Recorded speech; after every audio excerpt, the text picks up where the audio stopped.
So again, back with another video here.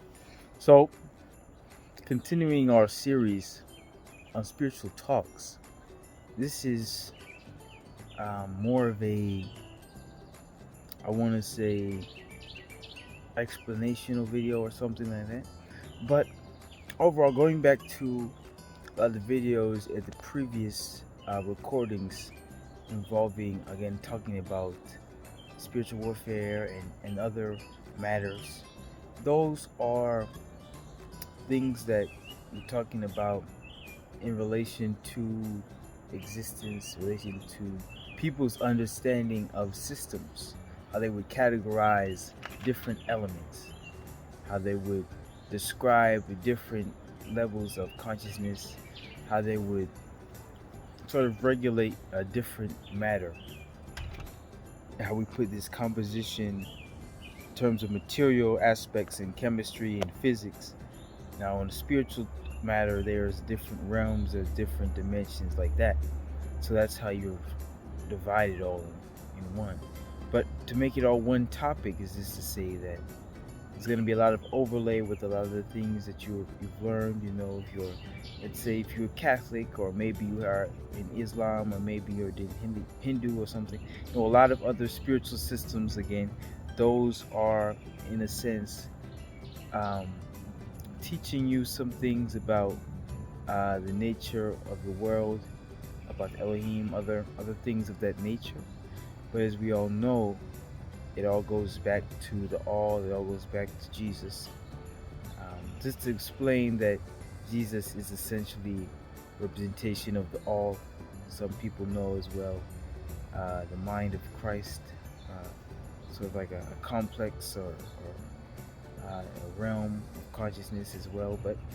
But the idea for Jesus and the idea for all the other religions and every other culture is just the system to say that it's a discipline. So it's like you go to school, it's like a discipline. You go martial arts, it's like a discipline.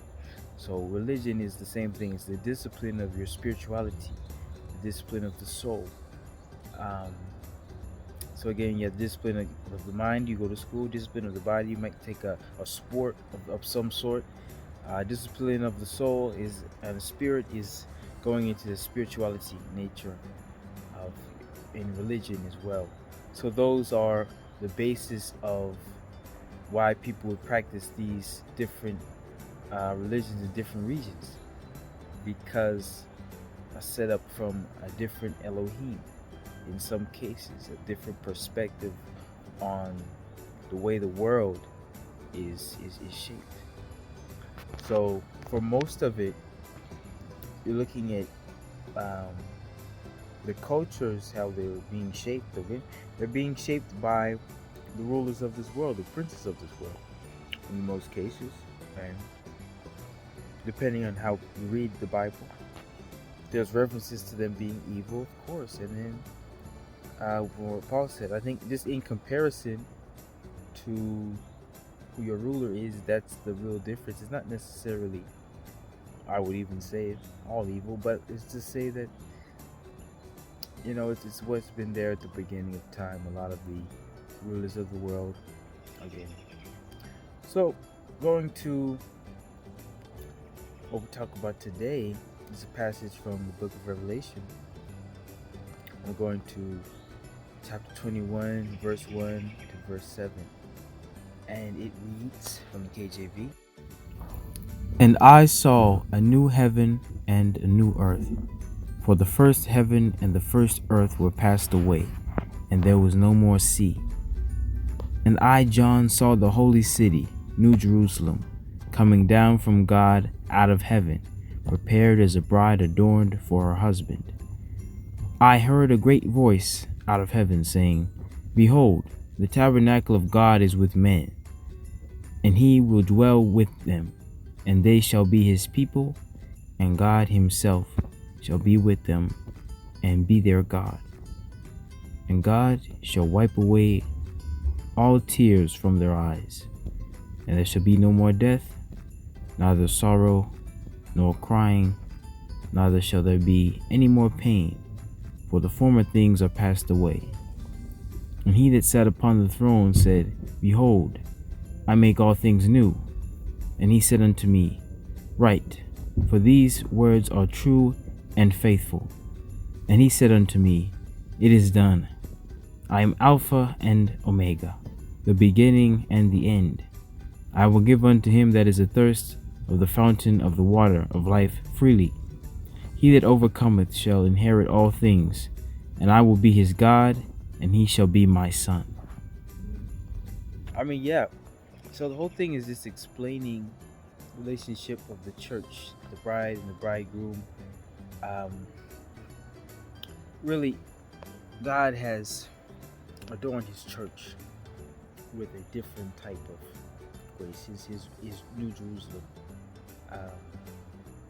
His church is a special thing. That relationship there. So think of that church as the union of God and his people.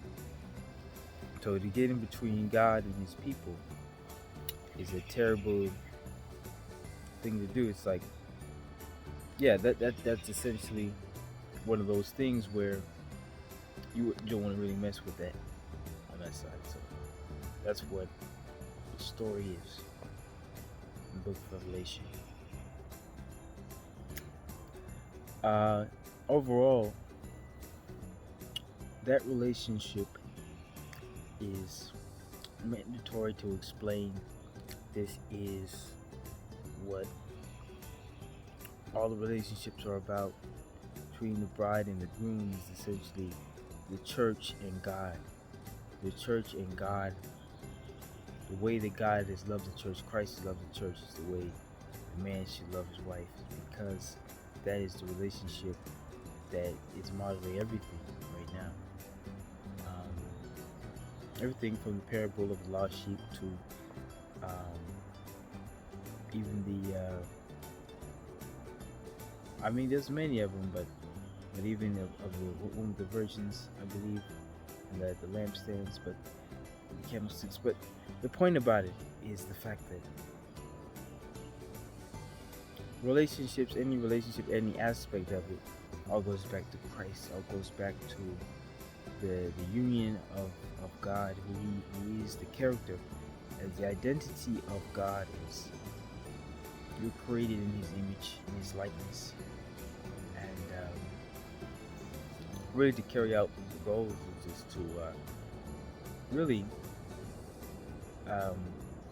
your identity as well, but also again be fruitful, multiply, commandment, as well as a few other things as well. But your life on this planet, it all goes back to Genesis. So reading back from Genesis, and then you can read the last book as well. But reading all 66 books in the Bible is very important in some cases. For most of you, different spiritual system, whether the Torah or the Septuagint, or I believe the what was it? The Tanakh, the Quran, the book. But essentially, you can read back. I'm saying recommendation for the KJV because it's pretty powerful. But essentially, you can see that the distinction in these different faiths, these different cultures, there's definitely a harmony in a different way. Now, for me, I would just say discover the truth. And when I say, even with these different books, if you find something you wouldn't agree with, something that you would want to gravitate to, I would say choose that. But one thing I will not tolerate is any Jesus Christ slander or Yeshua HaMashiach slander, because again, him and I are very close. You know, we're best buddies. You know, cross my fingers, but that's not. We're close knit. Let's put it that way. When I say we're close knit, I'm saying we're all trying to know him more. But to know him is really to be like him. Right? If you know the struggles of Yeshua HaMashiach, you'll know you'll know to respect sort of what it means, because you might say the life you're living now is just a product of a few random events, but a lot of other leaders, from many other nations, a lot of other faith-based leaders, people who are led by the Spirit, um, they brought about change in their regions. Whether it was Abraham Lincoln, or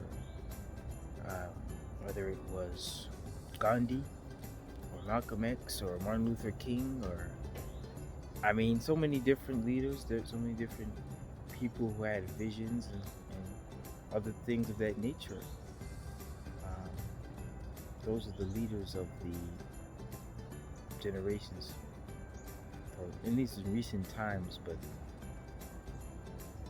in the present day, there are still leaders who desire to change the world for the better, but it's nothing that can happen over time. It's just something that comes a little gradually. So be patient, because change is coming, justice is coming, things like that. And it's a peaceful justice. It's not necessarily a harsh justice. Now, it all depends on another order, but for the most part, things should go peacefully. All right, everybody.